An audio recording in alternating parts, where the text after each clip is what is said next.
Hello everyone, welcome to the class Bio with Alifa.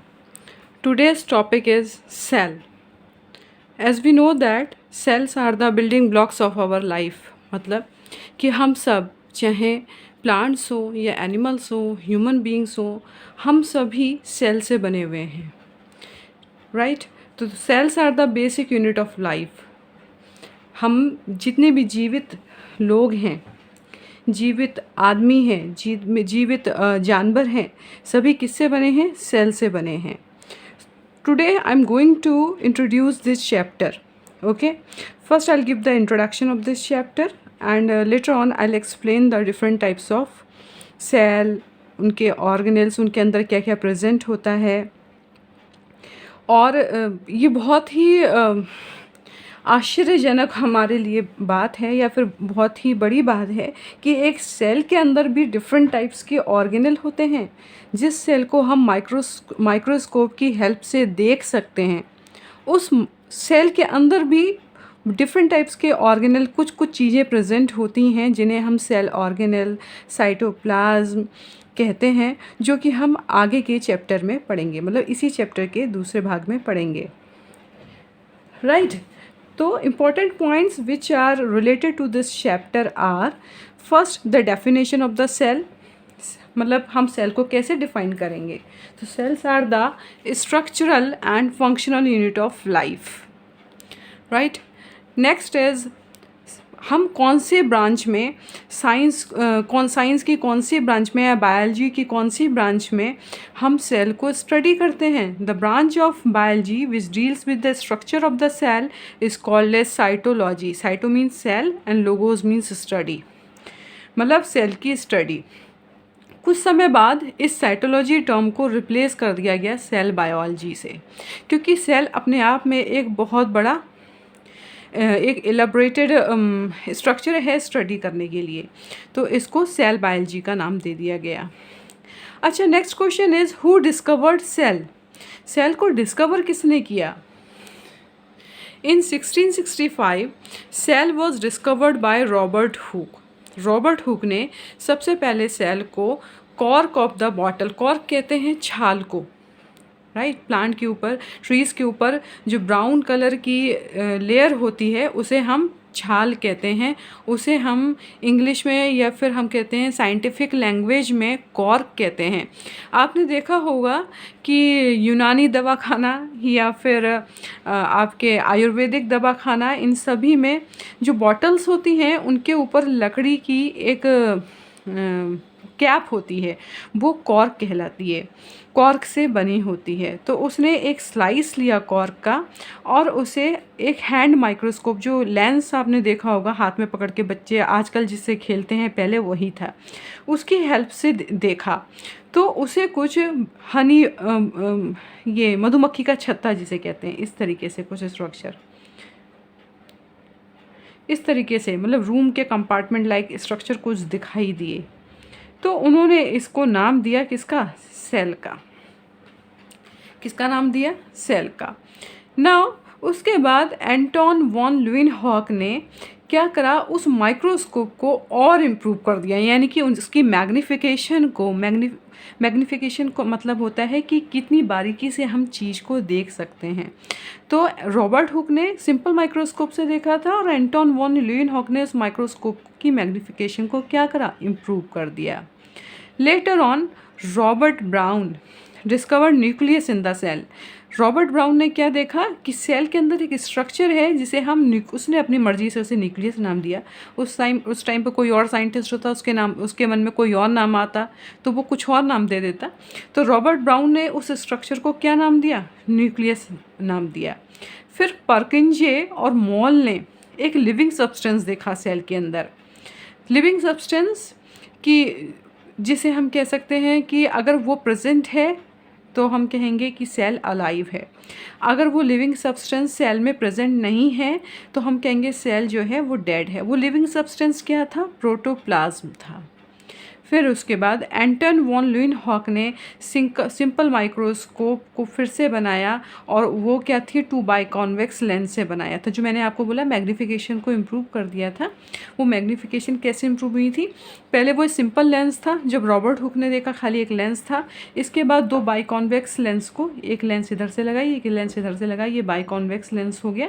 By convex lens को मिला के एक माइक्रोस्कोप बनाया, जिसकी मैग्नीफिकेशन कैसी थी, इम्प्रूव थी as compare to simple lens microscope, right.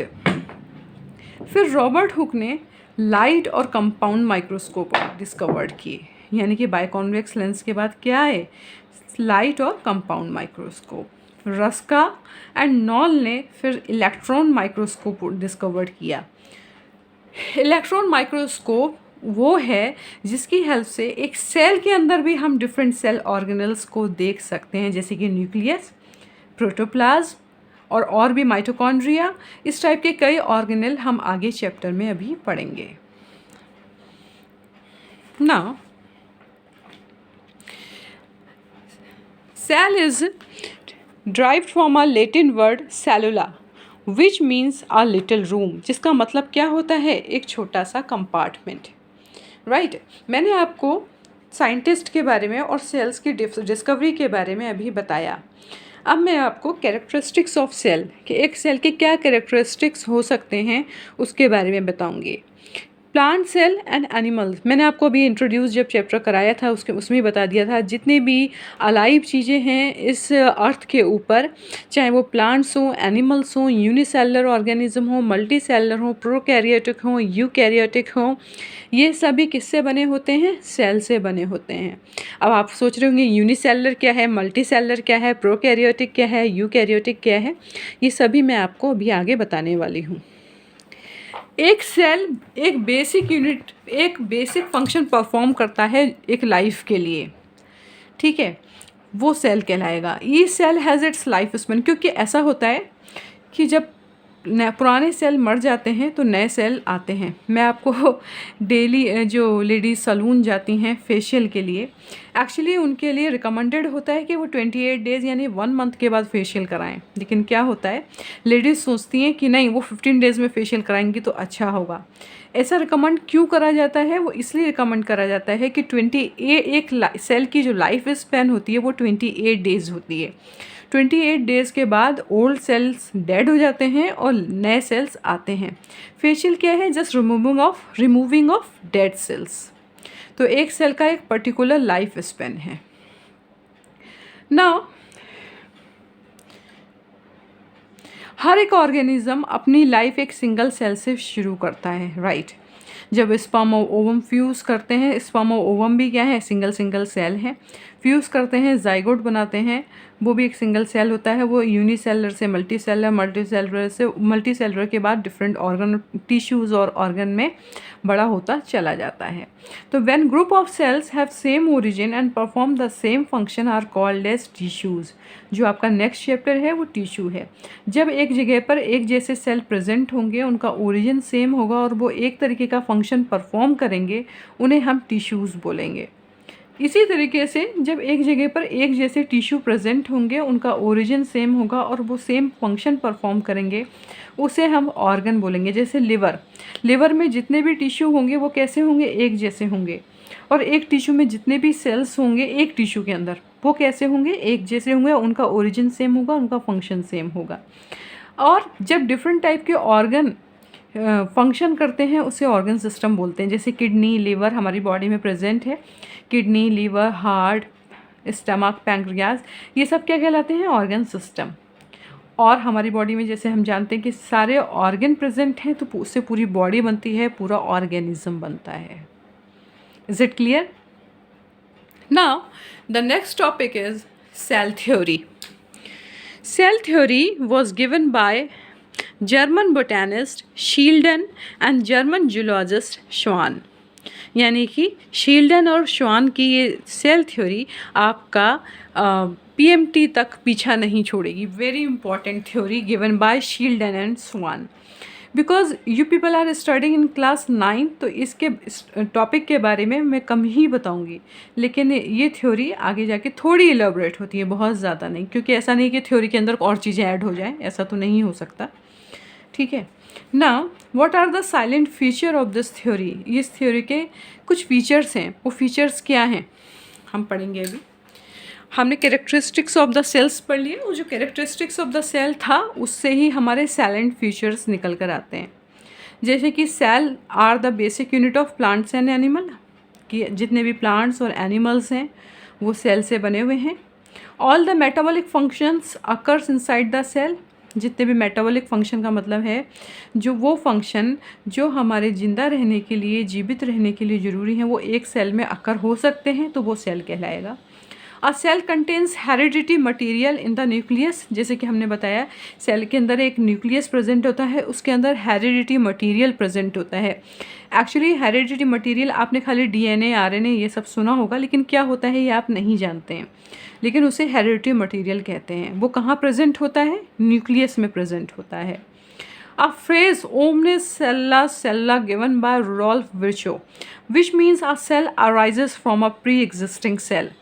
एक सेल कहाँ से अराइज होता है? जो सेल पहले से प्रेजेंट है। एक्चुअली डिवीज़न होता है एक सेल से दो सेल, दो सेल से चार सेल, यानी कि एक सेल फिर दो सेल बनाएगा, और ये वाला सेल, ये इसकी डेथ हो जाएगी, फिर इससे दो डॉटर सेल बनेंगे। अब ये फिर मदर सेल की तरह वर्क करेगा, इससे फिर कितने दो सेल बनेंगे, अब इससे दो सेल बनेंगे। तो पुराने की क्या हो जाएगी? डेथ होती जाएगी, और उससे नए डॉटर सेल्स आते जाएंगे। तो इस पर क्वेश्चन एक्चुअली पूछ लिए जाते हैं। ओमने सेल्ला सेल्ला is it means a cell arises from a pre-existing cell, and this phrase was given by Rudolf Virchow. But there are exceptions in this theory. What are the exceptions of this theory? Exceptions are viruses are not cell. हम virus को cell नहीं कह सकते, क्योंकि virus are acellular in nature, यानी कि वो एक सिंगल सेल से भी बने हुए नहीं है, इतने छोटे हैं, ठीक है। Viruses are acellular, okay, and they are connecting link between living and non living, क्योंकि हम जहाँ पर हम सेल के अलाइव होने की बात करते हैं कि उसमें प्रोटोप्लाज्म होना चाहिए, वहीं वायरस जो हैं वो कनेक्टिंग लिंक हैं लिविंग और नॉन लिविंग के बीच का। लेकिन कैसे? जब वो बॉडी से हमारी, जैसे हम कहते हैं अरे वायरल फीवर हो गया, जब वो हमारी बॉडी से बाहर प्रेजेंट है तब तक वो नॉन लिविंग है। जैसे ही उन्होंने बॉडी पर अटैक किया, बॉडी के अंदर आए, अपना रेप्लिकेशन शुरू किया बॉडी के अंदर आके, यानी कि अपना डिवीज़न शुरू किया, अपनी लाइफ साइकिल स्टार्ट करी, तब वो लिविंग हो गए, ठीक है। और जैसे ही हम ठीक हो जाते हैं वायरस फिर से डेड हो जाता है, मतलब हमारी बॉडी से अगर निकल जाए तो। लेकिन जब तक वो बॉडी के अंदर प्रेजेंट है तब तक क्या है? डेड है। Now bacteria and blue green algae are not true cells. Bacteria और ब्लू ग्रीन एल्गी को ट्रू सेल्स नहीं कहा गया। क्यों? क्योंकि ये प्रोकैरियोटिक हैं। ये एग्जाम्पल है प्रोकैरियोटिक का, जिनके अंदर वेल डिफाइंड न्यूक्लियस प्रेजेंट नहीं होता है। जबकि silent feature of the cell theory में ये कहा गया है कि एक सेल के अंदर हेरिडिटी मटीरियल किस में? न्यूक्लियस में प्रेजेंट होना चाहिए, और प्रोकैरियोट्स के पास में वो nucleus present, well defined nucleus present नहीं होता है। अभी आप प्रोकैरियोट और यूकैरियोट के बारे में आगे चल के पढ़ेंगे। Some fungi are acellular and have many nuclei. कुछ फंजाई का नेचर ऐसा होता है कि वो एक भी सेल से प्रेजेंट बनी हुई नहीं होती हैं, लेकिन उनके प्रोटोप्लाज्म में या बहुत सारे क्या होते हैं? न्यूक्लियस प्रेजेंट होते हैं। तो उन्हें भी हम किसकी कैटेगरी में? सेल की कैटेगरी में नहीं रखेंगे।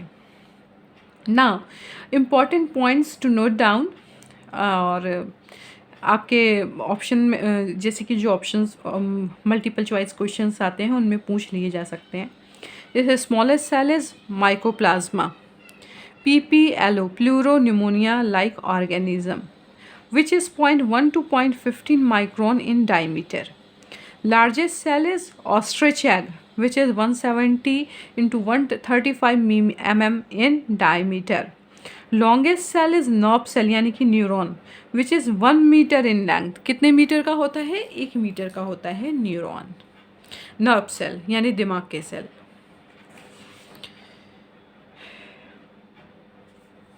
Now unicellular और multicellular. Uni means one, cellular means cell. वो ऑर्गेनिज्म जो एक सेल से बने हों उन्हें यूनिसेलुलर कहा जाता है। Multi means many, cellular means cell. वो ऑर्गेनिज्म जो सेवरल सेल से बने होते हैं उन्हें क्या कहा जाता है? Multicellular. Example bacteria, yeast, amoeba, paramecium. कुछ बैक्टीरिया, ईस्ट, ये सभी किससे? एक सेल से बने। Human being, plants, animal, we all are multicellular because we are made up of many cells. ना ये चैप्टर एक्चुअली जो सेल है वो दो सेल्स के डिवीज़न के ऊपर, यानी प्लांट सेल, क्योंकि प्लांट भी सेल से बने हुए हैं और एनिमल्स भी सेल से बने हुए हैं, इन दोनों सेल्स के डिवीज़न के ऊपर बेस्ड है कि प्लांट सेल और एनिमल सेल हम पढ़ेंगे तो, लेकिन दोनों के सेल में कुछ तो डिफरेंस होगा। जो तो बेसिक डिफरेंस है वो मैं आपको भी बता देती हूँ। अगर हम इसके स्ट्रक्चर की बात करेंगे, अगर मैं प्लांट सेल का स्ट्रक्चर ड्रॉ करूँ तो सबसे पहले मैं क्या बनाऊंगी? सेल वॉल बनाऊंगी। क्या बनाऊंगी? Cell wall. A layer which protects the cell and it, because green plants में क्या प्रेजेंट होता है? सेलुलोज। तो वो सेल वॉल भी किसकी बनी होगी? किसकी बनी होगी? सेलुलोज की बनी होगी। तो ये स्ट्रक्चर जो है प्लांट सेल कहलाएगा। ठीक है, ये आउटर लेयर जो होगी किसकी बनी होगी? ये सेल वॉल होगी जो सेलुलोज की बनी होगी। इसके अंदर एक वेल डिफाइंड न्यूक्लियस होगा। ठीक है, ये न्यूक्लियस है जिसके अंदर हेरिडिटरी मटेरियल होगा। माइटोकॉन्ड्रिया भी प्रेजेंट होगा। क्योंकि प्लांट है तो आपका क्लोरोप्लास्ट भी प्रेजेंट होगा। क्लोरोप्लास्ट। प्लांट के पास में सेंटर में एक बड़ा सा वैक्यूल होगा, न्यूक्लियस साइड में होगा। इसके अलावा यहाँ ये न्यूक्लियस क्योंकि डबल लेयर स्ट्रक्चर है, इस डबल लेयर से एंडोप्लाज्मिक रेटिकुलम अराइज होगा जो कि एक और लेयर सेल वॉल के बाद प्रेजेंट होगी, जिसे हम क्या बोलेंगे? Plasma membrane. क्या बोलेंगे? Plasma membrane.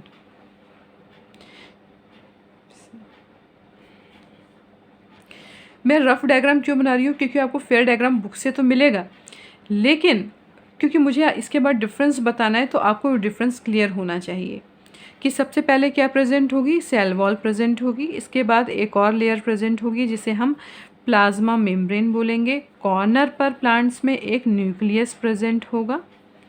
सेंटर में वैक्यूल प्रेजेंट होगा। माइटोकॉन्ड्रिया होगा। क्लोरोप्लास्ट यानी कि प्लास्टिड होगा। ठीक है, और गोल्जी बॉडी भी प्रेजेंट होंगे, यानी गोल्जी एपरेटस भी प्रेजेंट होगा। एपरेटस। सिमिलरली अगर हम एनिमल सेल ड्रॉ करेंगे तो कुछ ऐसा इस तरीके से ड्रॉ कर देंगे। इसमें एक छोटा सा वैक्यूल इस तरीके से प्रेजेंट होगा। ओके, और न्यूक्लियस कैसा होगा? बड़ा होगा, वेल डिफाइंड न्यूक्लियस। ये यहाँ न्यूक्लियोपोर्स होंगे। अगर हम आगे चल के स्ट्रक्चर अच्छे से पढ़ेंगे, ये एंडोप्लाज्मिक रेटिकुलम होगा। मैं अच्छा ही डायग्राम बनाती हूँ एक ही बार में।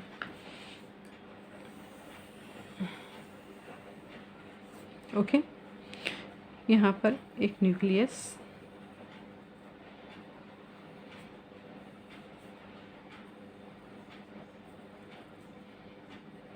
ये एंडोप्लाज्मिक रेटिकुलम,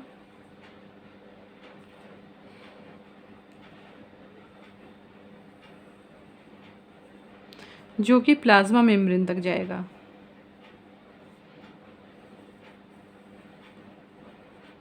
ठीक है, ये गोल्जी बॉडी,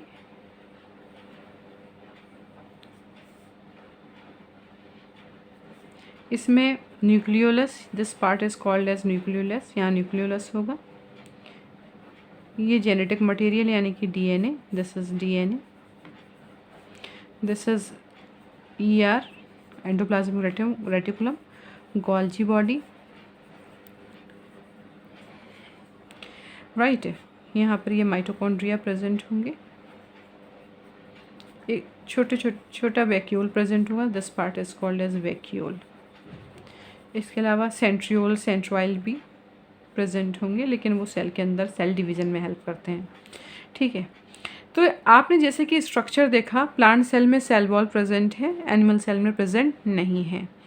यहाँ पर न्यूक्लियस छोटा हर कॉर्नर पर है, यहाँ न्यूक्लियस बड़ा और सेंटर में है। यहाँ वैक्यूल सेंटर में है, यहाँ वैक्यूल छोटा और कॉर्नर पर है। बाकी यहाँ प्लांट सेल में प्लास्टिड प्रेजेंट है, एनिमल सेल में प्लास्टिड प्रेजेंट नहीं है, क्योंकि एनिमल सेल को किसी कलर या पिगमेंट की ज़रूरत नहीं होती है। Now I am going to explain you the difference between plant cell and animal cell. Plant cell, cell wall is present, जैसे कि मैंने अभी डायग्राम से आपको समझाया था, but in case of the animal cell, cell wall is absent. Vacuole is large and centrally placed, मैंने diagram में बताया था वैक्यूल लार्ज है और सेंटर में है। But in case of the animal cell, vacuoles are small and many in number, हो सकता है एक से ज़्यादा भी वैक्यूल हों। Nucleus is present at the periphery, क्योंकि सारी जगह तो वैक्यूल ले लेगा तो न्यूक्लियस पेरीफेरी यानी कि किनारे पर चला जाएगा। Nucleus is present at the centre, nucleus कहाँ इसमें प्रेजेंट होगा, सेंटर में, एनिमल सेल में प्रेजेंट होगा। Golgi body are called as dictyosome found scattered, Golgi body अलग अलग जगह प्रेजेंट होंगी, यूनिट्स में डिवाइडेड होंगी, जिन्हें हम डिक्टियोजोम बोलेंगे in case of the plant cell, लेकिन गोल्जी बॉडी प्रेजेंट होंगी। एनिमल सेल में are present near the nucleus, nucleus के एकदम पास प्रेजेंट होंगी, जैसे कि मैंने आपको डायग्राम में दिखाया था। प्लास्टिड, प्लास्टिड का एग्जाम्पल है क्लोरोप्लास्ट। क्लोरोप्लास्ट का फंक्शन है क्लोरोफिल को स्टोर करना। क्लोरोफिल प्लांट्स को ग्रीन कलर देता है, राइट। तो क्लोरोफिल प्लांट सेल में प्रेजेंट होगा, लेकिन वहीं क्लोरोफिल यानी प्लास्टिड एनिमल सेल में एब्सेंट होगा। Centrosome and centrioles are absent. Centrosome और सेंट्रियोल जो है वो डिवीज़न में हेल्प करते हैं, जो कि प्लांट सेल में एब्सेंट होंगे, इनकी जगह पर सेल प्लेट फॉर्मेशन होता है प्लांट सेल में। Centrosome and centriole animal cell में क्या होंगे, प्रेजेंट होंगे। प्लांट में जो फूड स्टोर होगा वो स्टार्च की फॉर्म में होगा, एनिमल में फूड स्टोर ग्लाइकोजन की फॉर्म में होगा। तो this is the basic difference between plant cell and animal cell. Now a simple structural organisation of a cell, एक सेल कैसे बना होता है। अगर हम वही रफ डायग्राम यानी प्लांट सेल और एनिमल सेल की अगर बात करें, तो सबसे इम्पॉर्टेंट चीज़ क्या है कि सबसे बाहर की तरफ जो एक सेल को एक स्ट्रक्चर प्रोवाइड कर रही है वो क्या है, प्लाज्मा मेम्ब्रेन और सेल मेम्ब्रेन। उसके बाद हम, क्योंकि जैसे कि हम शील्डन और स्वान की थ्योरी में मैंने पढ़ा था, दूसरी इंपॉर्टेंट चीज़ सेल के लिए है वो nucleus and cytoplasm. Plasma membrane के अंदर एक जेली लाइक सब्सटेंस भी तो प्रेजेंट होगा, जिसमें सारे सेल ऑर्गेनेल प्रेजेंट होंगे। तो उस सब्सटेंस जो जेली लाइक यहाँ पर प्रेजेंट होगा उसे हम बोलेंगे क्या, cytoplasm. Cytoplasm. Now plasma membrane actually it is the outermost layer of the cell, जैसे कि हमने डायग्राम में भी स्टडी करा। In case of the animal cell it is the outermost layer, but in case of the plant cell it is the second layer. First layer is the cell wall. This layer is made up of lipid and protein, दोनों को मिला के हम lipoprotein बोल सकते हैं। It is made up of lipid and protein. It is selectively permeable in nature, मतलब selectively permeable का मतलब होता है इसमें पोर्स होते हैं जिनका एक पर्टिकुलर साइज़ होता है। उन पोर साइज़ से कुछ पर्टिकुलर सब्सटेंस यानी सिलेक्टिव सब्सटेंस ही पास हो सकते हैं, ठीक है। उन सब्सटेंस, इसलिए इसे क्या बोला जाता है, सिलेक्टिवली परमिएबल या सेमी परमिएबल। जनरली इसका थिकनेस जो होता है 7 से 10 नैनोमीटर का होता है। मैंने आपको बता दिया, जैसे कि अब पूरा डेफिनेशन में ही बता दिया था, तो बताया था उसी के बेस पर इसके फंक्शन भी आप लोग याद कर सकते हैं। जैसे मैंने बताया, it provide shape to the cell. अगर ये नहीं होगी कि क्या सेल का कोई शेप होगा, नहीं होगा, तो पहला फंक्शन आपको याद हो जाएगा। It protects the cell from the external environment, क्योंकि सबसे बाहर की लेयर है तो ये एक्सटर्नल इन्वायरमेंट से सेल को प्रोटेक्ट करेगी। It is semi permeable in nature, ये कैसी है, कुछ सिलेक्टिव चीज़ों के लिए ही, चीज़ों को ही अपने अंदर से पास होने देती है। That's why it is semi permeable in nature. अब क्वेश्चन उठता है कि सब्सटेंस का movement in and out of the plasma membrane कैसे होता है। कौन से प्रोसेस के थ्रू होता है? उस प्रोसेस को the first process called as diffusion, second is called as osmosis. Okay, तो पहला प्रोसेस जिसके थ्रू प्लाज्मा मेम्ब्रेन में मूवमेंट होता है सब्सटेंस का, उसे डिफ्यूज़न कहते हैं। डिफ्यूज़न का बहुत ही कॉमन एग्जाम्पल जनरली दिया जाता है जब भी हम परफ्यूम लगाते हैं तो परफ्यूम की खुशबू एक जगह से दूसरी जगह जहाँ पर खुशबू नहीं प्रेजेंट है वहाँ पर ट्रांसफ़र हो जाती है हवा से। तो परफ्यूम क्या है? Gaseous substance. तो how will you define the diffusion? It is the random movement है। ऐसा नहीं कि पहले ये मॉलिक्यूल जाएगा फिर दूसरा मॉलिक्यूल जाएगा, नो, रैंडमली मॉलिक्यूल्स मूव करेंगे। Random movement of the gases molecules from the area of higher concentration, मतलब जहाँ हमने परफ्यूम लगाया था, to the area of lower concentration of the gas molecules, जहाँ परफ्यूम प्रेजेंट नहीं है, through semi permeable membrane in case of the cell. अगर cell की बात कर रहे हैं तो हम SPM यूज़ करेंगे, नहीं तो हम डिफ्यूज़न को बिना SPM के भी डिफ़ाइन कर सकते हैं। It occurs down the concentration gradient. Down the concentration gradient का मतलब होता है हायर टू लोअर कॉन्सेंट्रेशन। तो जब कोई चीज़ हायर से लोअर की तरफ जा रही है तो उसमें एनर्जी की यूज़ करने की ज़रूरत नहीं है ना, वो अपने आप ही फ्लो करेगी। जैसे पानी, अगर पानी को हम ऊपर से नीचे की तरफ बहाएंगे तो वो ईज़िली क्या होगा? बह जाएगा। लेकिन हम पानी को ज़मीन से और हम टैंक में फिल करना चाहेंगे, जैसे कि हमारे घर में होता है, पंप लगे होते हैं, किस लिए? कि पानी को ज़मीन से निकालना है और कहाँ? ऊपर टैंक में फिल करना है, तो एनर्जी का एक्सपेंडिचर हो रहा है, राइट। लेकिन अगर पानी को ऊपर से नीचे बहाना है, अभी आप टैप खुला छोड़ दीजिए, टैप ऊपर है, बकेट नीचे है, ऊपर से नीचे हमने फ्लो कराया है कि वो एनर्जी का यूज़ नहीं हुआ, तो that is the example of down the concentration gradient where no expenditure of energy and it is a passive transport. ये इसे हम कैसा ट्रांसपोर्ट बोलेंगे? पैसिव बोलेंगे, क्योंकि इसमें एनर्जी का यूज़ नहीं है। नाउ इस डिफ्यूज़न की इम्पॉर्टेंस क्या है? सबसे पहले ट्रांसपिरेशन में इसकी इम्पॉर्टेंस है। लेकिन ट्रांसपिरेशन होता क्या है? Transpiration is defined as loss of water from the surface of the leaves, from the surface of the plant is called as, in the form of droplets is called as transpiration, in the form of vapors, in the form of vapors is called as transpiration. तो transpiration जो होता है वो भी diffusion का process क्या करता है? फॉलो करता है। स्प्रेड ऑफ सेंट, मैंने आपको एग्जांपल दिया था अभी। It helps in distribution of substance in the cell में मैंने बताया अगर SPM को हम यूज़ कर रहे हैं तो हम सेल की बात कर रहे हैं डिफ्यूज़न के केस में। तो जब कोई भी सब्सटेंस मूव करेगा from one cell to another cell, वो कौन सा? जैसे कि एक ये सेल है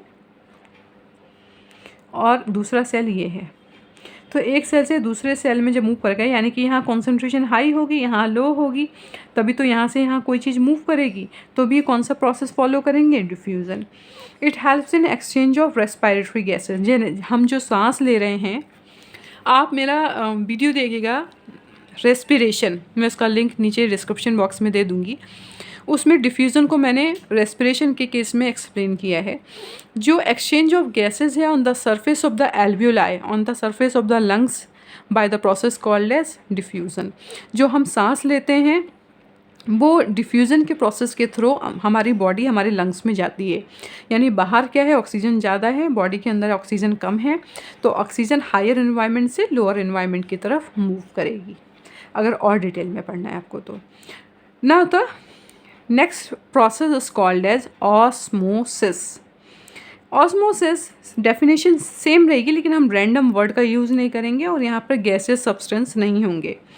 और it is the movement of water. ये डिफ्यूज़न ज़रूरी नहीं है गैस के केस में ही हो, वाटर के केस में भी होता है, लेकिन जनरली जो एग्जाम्पल दिया जाता है वो गैस का दिया जाता है। Osmosis, it is movement of water molecules from the area of higher concentration to the area of lower concentration through semi permeable membrane is called as osmosis. In case of the plant, diffusion occurs in case of gases also. The CO2 and O2 exchange in case of the plants. Plants क्या लेते हैं? CO2 लेते हैं और O2 छोड़ते हैं। वो कौन सा प्रोसेस के थ्रू? डिफ्यूज़न के थ्रू। तो प्लांट के केस में भी गैसेस का एग्जाम्पल है, और वाटर का मूवमेंट और ट्रांसपिरेशन ये तो है ही डिफ्यूज़न के केस में। नाउ द टू, जैसे कि मैं आपको ऑस्मोसिस इस तरीके से एक्सप्लेन करूँगी, जैसे कि ये दो कंपार्टमेंट हैं ए और बी। अगर हम वाटर के कंटेंट के ऊपर हम ऑस्मोसिस को, यहाँ ये है एसपीएम सेमी परमेबल मेम्ब्रेन, यहाँ वाटर नहीं है तो वाटर ए से बी की तरफ क्या करेगा, मूव पर जाएगा। लेकिन दूसरा एक और वो, अब ये दो, दूसरा एक और ऑब्जर्वेशन है, यहाँ सॉल्यूट की मतलब यानी चीनी कितना है 5 ग्राम है, यहाँ चीनी कितना है 1 ग्राम है, यहाँ भी वाटर है, वाटर मतलब भर के है, और वाटर यहाँ पर भी है। अब ये मुझे ये बताएं वाटर का मूवमेंट अब किस पर बेस्ड करेगा, सॉल्यूट की कॉन्सेंट्रेशन पर या फिर सॉल्वेंट की कॉन्सेंट्रेशन पर। जब भी हम वाटर ए बीकर में डालेंगे और ये बी बीकर में, तो यहाँ पर क्या है, यहाँ सॉल्यूट की कॉन्सेंट्रेशन ज़्यादा है, तो वाटर हमेशा ए से बी की तरफ मूव करेगा, जहाँ पर सॉल्यूट की कॉन्सेंट्रेशन क्या होगी, ज़्यादा होगी। तो अगर कहीं सॉल्यूट प्रेजेंट है किसी भी सॉल्यूशन के अंदर, तो वहाँ पर हम सॉल्यूट वो सब्सटेंस है, जैसे कि हम शरबत बनाते हैं तो चीनी घोलते हैं, चीनी क्या हुई, सॉल्यूट हुई, पानी क्या हुआ, सॉल्वेंट हुआ, और दोनों को मिला दिया तो सॉल्यूशन बन गया। तो हम ऐसी कंडीशन में सॉल्यूट की कॉन्सेंट्रेशन देखेंगे। लेकिन खाली अगर पानी और पानी की ही बात है कि एक बीकर में 5 ml वाटर में है, एक में 2 ml है, तो पानी हमेशा 5 ml higher to lower move करेगा, यानी 5 ml से 2 ml की तरफ। लेकिन अगर सॉल्यूट को कंसीडर करेंगे तो पानी हमेशा higher concentration of the solute की तरफ मूव करेगा, जहाँ पर सॉल्यूट की कॉन्सेंट्रेशन क्या है, हाई है। यानी कि अगर जहाँ पर 5 ग्राम शुगर है और एक तरफ 1 ग्राम शुगर है, तो पानी 5 ग्राम शुगर वाले बीकर की तरफ और क्या कहेंगे, कंपार्टमेंट की तरफ, जार की तरफ मूव करेगा। इस चीज़ को ध्यान रखना। मैंने फिर से एक्सप्लेन कर देती हूँ। अगर हम खाली सॉल्वेंट की बात करें, सॉल्वेंट की, तो पानी, जैसे कि यहाँ पर पानी है, यहाँ 2 ml है, यहाँ 5 ml है, यहाँ 2 ml है, तो पानी की कॉन्सेंट्रेशन किधर है, इधर कम है बी वाले में, तो पानी ए से बी की तरफ मूव करेगा। लेकिन अगर हम चीनी भी मिला देते हैं ए और बी में, यहाँ 5 ग्राम शुगर है और यहाँ 2 ग्राम शुगर है, तो सॉल्यूट की कॉन्सेंट्रेशन जिधर हाई होगी पानी उधर मूव करेगा, यानी कि ए से बी की तरफ। ये ए बीकर है, ये बी बीकर, ए से बी की तरफ। It depend on the concentration of solute. तो on the basis of the concentration of solute and solvent, solutions are categorized into 3 parts: isotonic solution, hypotonic solution and hypertonic solution. Isotonic solution वो होते हैं जब solution have same solute concentration, यानी ए और B जो दो compartment हैं उनमें दोनों में सॉल्यूट की कॉन्सेंट्रेशन क्या हो, बराबर हो, और वाटर का मूवमेंट अब किधर भी ना हो सके, ना ए से बी की तरफ हो ना बी से ए की तरफ। ऐसे सॉल्यूशन क्या कहलाएंगे, आइसोटोनिक सॉल्यूशन कहलाएंगे। हाइपोटोनिक सॉल्यूशन वो होते हैं दो सॉल्यूशन में से one will have less solute, एक में सॉल्यूट क्या हो, कम हो, जैसे कि ए में 2 ग्राम शुगर थी, जिससे बड़ा सा डायग्राम बना लेते हैं यहाँ पर हम, ये ए ये बी, यहाँ 2 ग्राम शुगर, यहाँ 5 ग्राम, एक में सॉल्यूट क्या हो, कम हो, और मोर वाटर हो, यहाँ वाटर क्या है, ज़्यादा है, as compare to other are called as hypotonic solution, यानी कि डाइल्यूट सॉल्यूशन। इसमें पानी ज़्यादा हो गया और 2 ग्राम चीनी है, और इसमें 5 ग्राम चीनी है और पानी क्या है, उतना ही है, तो ये कॉन्सेंट्रेटेड सॉल्यूशन हो गया आपका, ये डाइल्यूट सॉल्यूशन हो गया। डाइल्यूट वो जिसमें सॉल्यूट की कॉन्सेंट्रेशन क्या हो, कम हो, उन्हें हम क्या बोलेंगे, आइसो। अब वाटर का मूवमेंट किधर होगा, यहाँ 2 ग्राम है, यहाँ पानी ज़्यादा है, और यहाँ 5 ग्राम है, यहाँ पानी क्या है, पानी क्या है, उतना ही है, तो ये तो आपका कॉन्सेंट्रेटेड सॉल्यूशन फॉर्म हो जाएगा, ये आपका डाइल्यूट सॉल्यूशन फॉर्म हो जाएगा, ठीक है। हाइपोटोनिक सॉल्यूशन वो सॉल्यूशन जिनमें मोर सॉल्यूट और लेस वाटर हो, यहाँ सॉल्यूट तो ज़्यादा हो गया 5 ग्राम और वाटर उतना ही था, यानी कि इसके हिसाब से इसका पानी क्या है, कम हो गया, तो ये कैसे सॉल्यूशन कहलाएंगे, हाइपोटोनिक और कॉन्सेंट्रेटेड सॉल्यूशन। इसलिए ऑस्मोसिस को भी 2 पार्ट में डिवाइड करा गया, एंडोऑस्मोसिस एंड एक्सोऑस्मोसिस। एंडोऑस्मोसिस का मतलब जब पानी, जैसे कि सेल है, ये एक बीकर के अंदर रखा हुआ है, अब पानी का मूवमेंट किधर हो, इस सेल के साइड अंदर हो, तो this is called as endosmosis. Similarly ये एक बीकर है, ये एक सेल है, अब पानी का मूवमेंट किधर होगा, आउटसाइड द सेल, सेल कैसा हो जाएगा, श्रिंक कर जाएगा, दिस इज कॉल्ड एज एक्सोऑस्मोसिस, बाहर पानी का निकल जाना। ठीक है, पानी कैसा होगा, बाहर निकल जाएगा, that is called as exosmosis. Now osmosis क्यों इम्पॉर्टेंट है in our daily life. Osmosis के थ्रू रूट्स जो हैं सॉइल से पानी को एब्जॉर्ब करती हैं, और मैंने जैसे डिफ्यूज़न के केस में बताया कि एक सेल से, this is one cell, this is second cell, एक सेल से दूसरे सेल में जो पानी है वो ऑस्मोसिस और डिफ्यूज़न दोनों की तरफ क्या by both the process move करता है, यानी one cell to another cell. This transport is of two type, passive and active.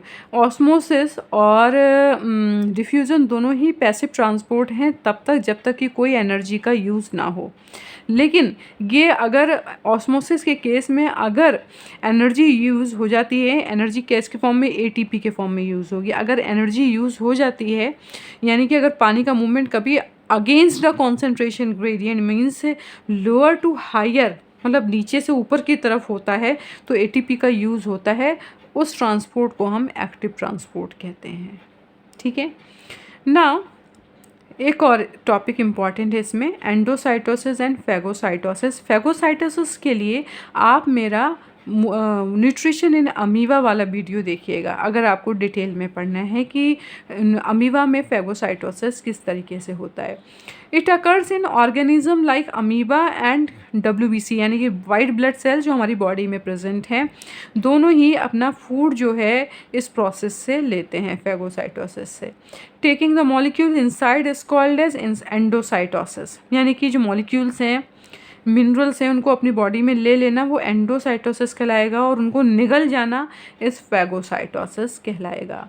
Now this is the end of this topic. Next topic is cell wall, which I will explain in my next video. Okay, now please like, share and subscribe my channel, and thank you.